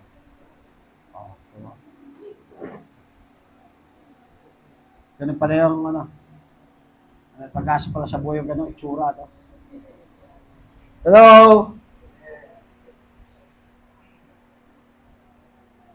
At dahil may pag-asa tayo sa buhay, at dahil tayo merong inaasahan sa hinaharap na buhay na walang hanggan, this is the reason why we keep on rejoicing. Ano po sabi ng 1 Thessalonians 5, 1-11, dito na po siguro ako matatapos. Talata na lang po ito. Sabi po dyan, mga kapatid, hindi ko na kailangan isulat pa sa inyo kung kailan mangyayari ang mga bagay na ito. Yung katapos, ito po yung judgment. Ito po yung pagdating ng Panginoon. Dahil alam na ninyo na ang pagbabalik ng Panginoon ay katulad ng pagdating ng isang magnanakaw sa gabi. Mangyayari ito habang inaakala ng mga tao na mapayapa at ligtas ang kalagayan nila. Biglang darating ang kapahamakan nila katulad ng pagsumpong ng sakit ng naramdaman ng babaeng mga anak na at hindi siya makakaligtas. Ngunit kayo, mga kapatid, ay hindi namumuhay sa kadiliman. Pakisabi mo nga sa katabi mo, hindi ka namumuhay sa kadiliman. Kaya hindi kayo mabibigla sa araw ng pagbabalik ng Panginoon. Katulad ng pagkabigla ng isang tao sa pagdating ng magnanakaw. Dahil namumuhay na kayong lahat sa liwanag at hindi sa kadiliman. Sabi mo sa katabi mo, namumuhay ka na sa kaliwanagan. Kaya nga, huwag tayong maging pabaya. Sabi mo sa katabi mo, paalalahan mo yung katabi mo, huwag kang maging pabaya. Katulad ng iba na natutulog. Kundi maging handa at papagpigil sa sarili. Ibig sabihin, kahit anong temptation, kahit anong panunukso ng kaaway, kahit anong katamaran ng nilalagay ng kaaway sa atin, hindi natin pangyayarihin yun sa ating mga buhay. Bakit? Kasi hindi tayo tulog, malakas ang ating espiritu, lagi tayong handa at handang magpigil sa mga inaalok ng kaaway sa ating sarili. Bakit? Ito po yung katibayan naman na namumuhay sa kadiliman. Sapagkat ang taong namumuhay sa kadiliman ay katulad ng taong pabaya na natutulog o katulad ng lasing na walang pagpipigil sa sarili. Totoo po yun. Tinetestimony ko po noon ako'y manginginom. Lalo tumatapang po ako, lalo lumalakas ang loob ko. Actually, hindi po talaga ako babaero. Hindi po talaga. At purihin po ang Panginoon sa kanyang kapangyarihan dahil mas marami naman po ako natanggihang babae noon kaysa sa napatulang ko. Kailan po ako pumatol sa babae? Kapag ako po'y nakainom ng alak. Amen po ba? Bakit? Sabi ng Bible lalintulad tayo sa isang lasing na walang pagpipigil sa, nga po. Wala tayong pagpipigil sa sarili pag nakainom tayo. Hello? Madali tayong bumigay. Pero sabi, huwag kayong maging pabaya katulad ng iba na natutulog. CGCF, JTG, wala pong maaantukin dito. Hello? Sa kanilang spiritual na buhay. Minsan okay lang na matulog po kayo dyan. Physical lang naman yan. Pero yung inyong buhay, isang Kristiyano, kapag tinulugan mo, maaaring kapahamakan. Paglalaroan lang po tayo ng kaaway. Huwag po nating hayaan na pumasok ang pandarayan ng kaaway sa ating mga buhay. At maging dahilan tayo ng pagkawasak ng relasyon. May mga kapatid tayo na nadaya, na dati naman hindi sila ganun. Pero may mga tao sila na nilapitan, na mga pastor din, mga pastora din, na mga lingkod din ng Panginoon sa paningin ng iba, pero hindi nila nakita yung pandaraya ng kaaway. Kasi may mga pastor din na compromiser. Makuha lang ang loob, makuha lang ang gusto, mga compromiser sila. Maging handa po tayo sa ganito. Dahil tandaan po natin, mga lingkod ng Panginoon na may karunungan nagmumula sa Diyos, na nagsasalita din, kaawa-awa ang mga tao ito, na hindi niya nabantayan ang kanyang sarili. Nang tanging tiningnan lang niya, ito, lingkod to ng Panginoon. Hindi sila naging mapag-uri. Kasi doon sa pinanggalingang church, laging correction, laging hindi daw sa maintindihan, lagi na lang disiplina, paulit-ulit. At doon naman sa pastor na pinuntahan, pastorang pinuntahan, nawa, mapakinggan mo. Kinawawa mo yung mahal naming lingkod ng Panginoon. Dahil sa'yo, pwedeng mapahamak ang kanyang kaluluwa. Dahil compromiser ka. Kilala mo kung sino ka. At doon naman, sa mahal naming anak, nawa, makita mo yung totoong nagmamahal sa'yo. Yung totoong gusto kang malagay sa tama at nararapat na destiny.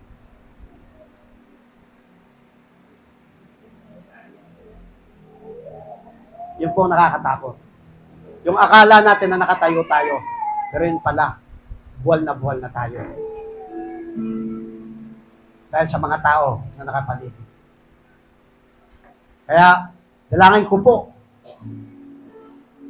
na maging handa tayo sa pandaraya ng kaaway. Ang mga taong may ganong kaisipan ay mga delusion lamang. Hindi nakabatay sa katwiran at salita ng Diyos. Hindi po sa akin galing yung salitang yan. Galing din sa mga lingkod ng Panginoon. Walang pinakakaawa-awa sa mga taong ito na napakadaling madaya kasi hindi naging handa. Kaya nga sabi niya, huwag kayong maging pabaya katulad ng iba na natutulog. Natutulog ka na nga, wala ka na nga sa katwiran. Kinupkup ka pa. Kinonsinti ka pa. Dito po sa CGCF, JTG, never po kayong kukonsintihin. Kasi totoo po kami nagmamahal sa inyo. Mahal po namin kayo. At hindi po kami papayag na mapahamak ang inyong kaluluwa. Tapos na po ang pagbibigay ng grasya. Ngayon po'y pagdisiplina sa mga tao na yan. So huwag kang matulog, anak. Maging handa. At kailangan maging matalino ka. At ang masakit, magdadamay ka pa. Hindi ako galit sa'yo, galit ako sa pastor na kumikop sa'yo. Galit ako. Kasi hindi ka marunong kumilala sa kapwa mo lingkod ng Panginoon, hindi ka marunong lumagay sa tamang katwiran ng salita ng Diyos, hindi ka marunong manindigan sa salita ng Diyos. Mahal din kita, pastora. Kaya sana maintindihan mo na parehas lang tayo nagmamahal ng kaluluwa. Na ayaw nating mapahamak ang ating mga anak. Pero pakialaman mo yung anak mo. Huwag mo pakialaman yung anak ng may anak.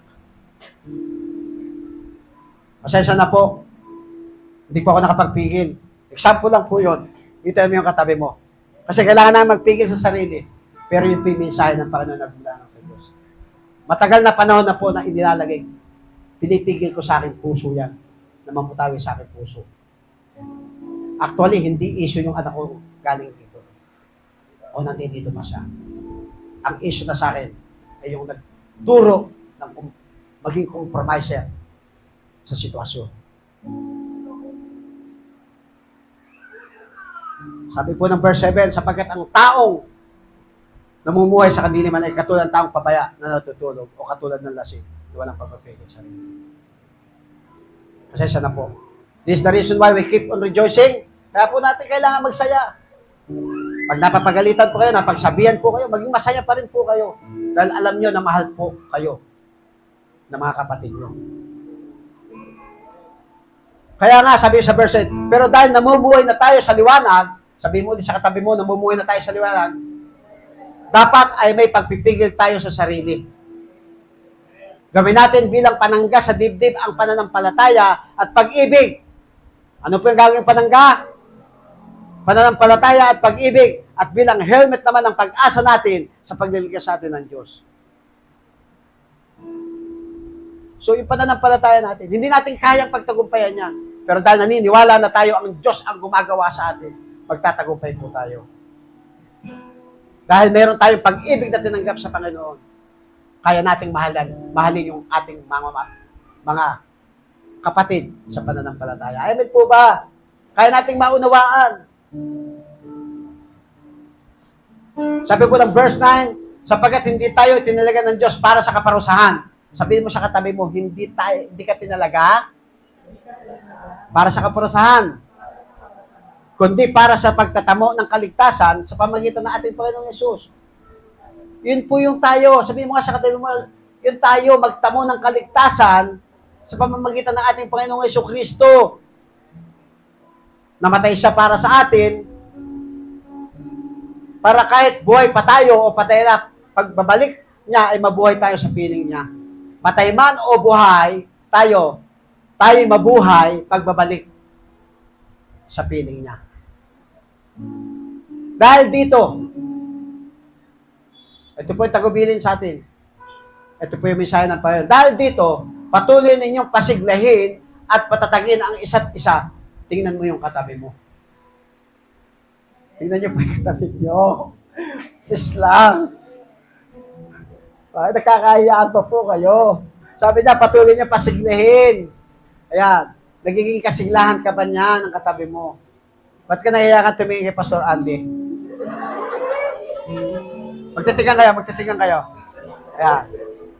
Ayan. Ikaw ba ay nagiging kasiglahan para sa akin? Ako ba'y nagiging kasiglahan para sa iyo? Ikaw ba'y nagiging katatagan para sa akin? Ako ba'y nagiging katatagan para sa iyo? Kasi sabi niya, patatagin ng isa't isa. Hello? Tayo bilang mga tiga-iglesia ni Cristo sa CGCF, JTG, dapat pinatatatag natin ang ating relasyon, pinasisiglan natin ang ating relasyon, Katulad ng ginagawa ng mga nauna ng mga mananampalataya. Hindi po natin kailangan mag-away-away. Amen po ba? Hindi po natin kailangan magsakitan ng damdamin. Pabayaan nyo na si Daddy na masaktan kayo. Dahil ang sinasabi naman ng Daddy ay mula sa Panginoon. Punong-puno ng pagmamahal. Hello? At salamat sa Panginoon sa Bulacan po. Marami na po akong pinalalayas doon. Pero hindi lumayas. Hello? Bakit? Ang una-una nilang naramdaman yung pagmamahal ko sa kanila at pagmamalasakit. Hello? Sinabihan niya ako. Buti pa raw si Pastor Ed Lapis. Sabi ko, dito ka kay Pastor Ed Lapis, yung pala pastor mo eh. At kapananatili ka ako dito. Alam ba ni Pastor Ed Lapis ang pinagagagawa mo sa buhay? Hello? Ang nakakaalam siyempre yung inilagay ng Diyos sa'yo. Alam niya yung kalalagay ng iyong espiritu. Kaya hindi papayag yung nagmamahal sa'yo na hindi ka didisiplinahan at ikukorek at tuturuan sa pamamagitan ng salita ng Diyos. At kung ikay nalulungkot, sasabihin sa'yo, ano ba pinagmumanda ng kalungkutan mo? Eto, at kapag hindi ka nagmalungkot ka pa rin. Kasi tinuruan ka na para maging masaya ka. Sa pamamagitan po ng salita ng Diyos. So, ang tungkulin ng bawat isa sa atin, mga kapatid, ay pasiglahin at patatagin ang isa't isa. Salamat sa isang nag-amen. So, ang tungkulin natin bilang magkakapatid kay Kristo ay pasiglahin at patatagin ang isa't isa. Amen po ba? Amen po ba? Tungkulin natin yan, patatagin. Hello? Sorry. Pastor Sayos pala nasa likod ko. No, yan po yung bago ma-ordain. Matampuhin po yan eh. Bigla na lang nawawala. Umuuwi nang walang paalam. Ngayon, yung ordain, sabi ko, handa na ba talaga siya? Siya naman din na nagsasabi, ako'y laging wala dito eh. Ngayon, sorry na ka, example kita. Kung ganun ka pa rin, natataya ka ng kaaway. Yung matampuhin ba? Sabi ko, yung ordain nyo na yan. Eh pagkapalaka ko, may emosyon, maalis na lang kagad, eh, magpapastor na yan, pinagkatiwalaan natin sa Altachera, sabi ko. Eh, kailangan matibay yan, matatag yan, hindi pa sa ordain nun. Kailangan, kahit anong mangyari, magpapatuloy siya. Hindi niya iiwanan ng ministeryo na kanyang pinasimulan ng Diyos para sa kanya. So, ang ginawa ko, ano bang kasalanan mo nun? Na pinagalitan ko to? Sinaktan ko ang damdamin niya. Parang ipinahiya ko pa. Aba? Okay, pinagsabihan ng ating Pastor Nico at saka ng Pastor Rabioli. Okay, salamat. Alas 12 na. Sorry, may communion pa pala. Sorry, Pastor, sayasahan na po. Pamisa-misa lang ako. Okay. Actually, nangangalahati pa lang po ako sa preaching. 6 po yan eh. Hindi po totoo yun. So, wala tuloy ako. Kasi pinagalitan ko. Sabi niya, baka hindi na bumalik yun, baka magtakpo na yun, baka na ano na. Andun yung kanilang pag-aalala. Siyempre ako, nag-aalala ko, hindi sa panahon na yun. Kundi yung panahon na siya lalakad sa paglilingkod sa Panginoon, pagkatapos makikita ko, atras. Makikita ko, nahihinto. Hindi po ako papayag na basta-basta na lang ganun ang mangyayari sa isang lingkod ng Panginoon. So, sinaktan ko po talaga damdamin niya. Diba? Nakakatuwa. Parang kinabukasan, bumalik eh, no? Nakangiti pa. Aba, sabi ko sa kanya, pwede na talaga. Sige, ordain na yan. Amen? Ibang mga bagay na hindi mo, yung sa sarili mo, hindi mo ma-interpret. Kaya gano'n si Daddy. Bakit parang, parang sama-sama ng tingin niya sa akin, parang, bakit ginaganon ako ng Daddy? Pastor pa naman siya. Parang mga gano'n yung mga maiisip mong negatibo eh. Pero hindi mo alam, niyahanda ka pala ng Diyos. Dahil alam ng Panginoon at alam ng Daddy na kapag ikaw nag-pioneering ka, lahat ng hirap, lahat ng pagtitiis, lahat ng karakter ng isang tao ay makakasalumuha mo. Lahat ng masasakit na salita, panlalait, ay mararanasan mo. Alam niyo po ba yon? Amen po ba? Lahat ng ngayon, ba't nasasabi ni Daddy? Kasi naranasan ni Daddy yun. Titingnan ka mula ulo hanggang pa, mga lingkod pa na pa, ako natapos ng Bible school. Lalat-laiting ka. Ganon? Kami siya, nagjo-joke na lang ako. You know? Kung masama mag-Bible school, kailangan natin yon. Pero higit na mas mahalaga, bilang isang mananampalataya, ay patatagin ang isa't isa. At salamat sa Panginoon, purihin ang Panginoon sa buhay ni Pastor sa iyo. Hanggang ngayon, nagpapastor. Tinawag talaga siya ng Panginoon. Dito, mga maraming tinawag po dito. Kaso matitigas ang ulo. Nasa process pa sila. Tatapusin ko na lamang po, hanggang 18 lang po tayo. Sinasabi na lahat, sumampalataya ako, kaya nagsalita ako. Ganon din ang aming ginagawa. Sumasampalataya kami, kaya nagsasalita kami. So kaya po mga nagsasalita ang mga lingkod ng Panginoon. Kasi meron tayong sinasabi ng kasulatan. Sapagkat alam namin na ang Diyos na muling bumuhay sa Panginoong Diyos, Jesus, ang saring bubuhay sa amin. Tulad ng ginawa niya kay Jesus at dadalhin niya tayong lahat sa kanyang piling. Naniniwala po ba kayo doon? Dadalhin niya tayo sa lahat. Dadalhin niya tayong lahat sa kanyang piling. Amen po ba? Ang lahat ng paghihirap namin ay para sa inyong ikabubuti.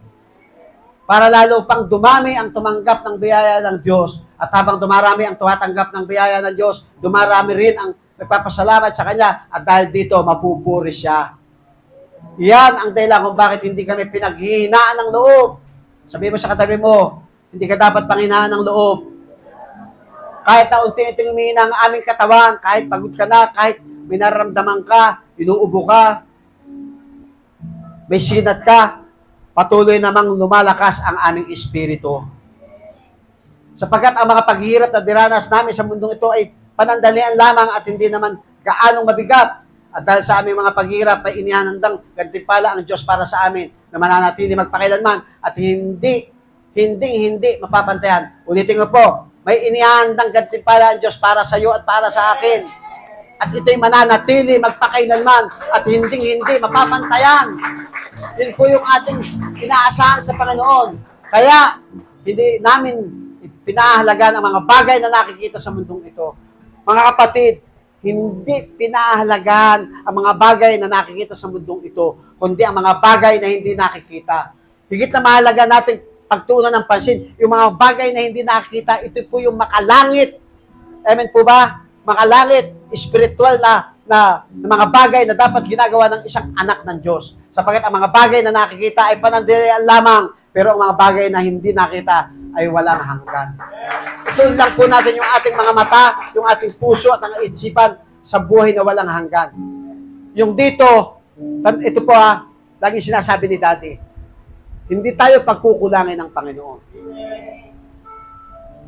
Financial, sa lahat ng bagay na dito sa mundong ito. Kasi ang buong mundong ito sa Diyos din. Siya rin ang may likha nito. Ang sinasabi lang ng Diyos, mas higit nating pahalagahan yung makalangit. At kung nakita ng Diyos na mas higit natin pinapahalagan yung makalangit na nakaisipan, makakamtan din namin lahat itong mundong ito. Na kahit ibigay sa atin lahat ng Diyos, pero alam niya kasi nakakasiguro ang Diyos na hindi mo siya iiwan. Amen? Na hindi mo siya iiwan, na hindi mo siya makakalimutan. Amen po ba? Nandiyan po ba kayo? Naintindihan niyo po ba? Yung sinasabi ng Panginoon. Ang isa lang ang ibig sabihin, huwag nating pukusang masyado ang mundong ito. Pagkos ang pukusan natin, yung ating espiritu, yung ating kaluluwa na pwedeng mapahamak dahil sa alok ng mundong ito.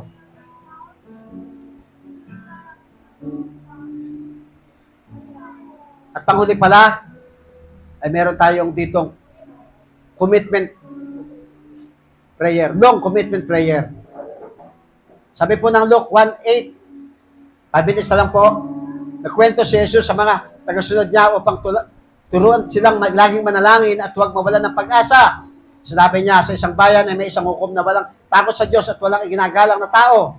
Sa bayan ding yon ay may isang byuda na palaging pupunta sa hukom at nagsasabi, bigyan niyo po ako ng katarungan at ipagtanggol niyo ako laban sa mga kaaway ko. Noong una ay hindi pinapansin ng hukom ang byuda, pero bandang huli ay sinabi niya, kahit hindi ako natatakot sa Diyos, ay walang ginagalang na tao, bibigyan ko ng katarungan ng babae ito para hindi na niya ako gambalain ulit. Dahil kung hindi, iinisin niya ako sa kapaparito niya. Pagkatapos, sinabi ng Panginoon, narinig din niyo ang sinabi ng masamang hukom? Ang Diyos pa kaya ang hindi magbigay ng katarungan sa mga pinili niya na tumatawag sa Kanya araw at gabi. Tinitiyak ko sa inyo, na bibigyan niya agad sila ng katarungan. Ngunit kung ako na anak ng tao ay bumalik na rito sa mundo, may makikita kaya ako ng mga taong sumasampalataya sa akin. Nakita niyo po yung hukom. Kahit napakasama, dahil ayaw niya siyang inisin, ayaw siyang pulitin. Pero, binigyan niya ng katarungan. Sabi niya, ang Diyos pa kaya ang hindi magbigay ng katarungan. Kaya wag po tayong magsawa sa pananalangin. Sa ating kapatid, sa ating iglesia, sa ating mga leaders, sa ating mga mahal sa buhay, nawa hindi pa natin kasama, huwag po kayong mawawalan ng pag-asa. Kailangan po natin ng prayer. Kaya sabi niya, tinitiyak ko sa inyo, nabibigyan niya agad sila ng katarungan. Ang tanong, may makikita kaya akong mga taong sumasampalataya sa akin? Dahil hindi natin sila isinasama sa ating mga panalangin. Paano sasampalataya sa tao kung walang naririnig sa atin? So ngayon pong umagang ito, nawa,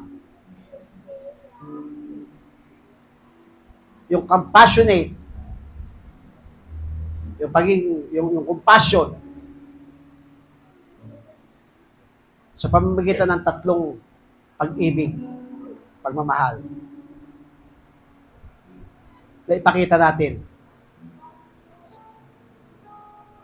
yung ating pag-ibig sa ating iglesia, sa ating mga pastor, yung banal na pag-ibig,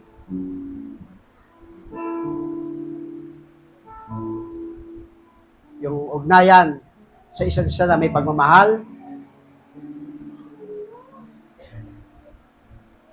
at yung marubdob na pag-ibig na patuloy na mangyari sa ating buhay. Tayo pong lahat ay tumayo.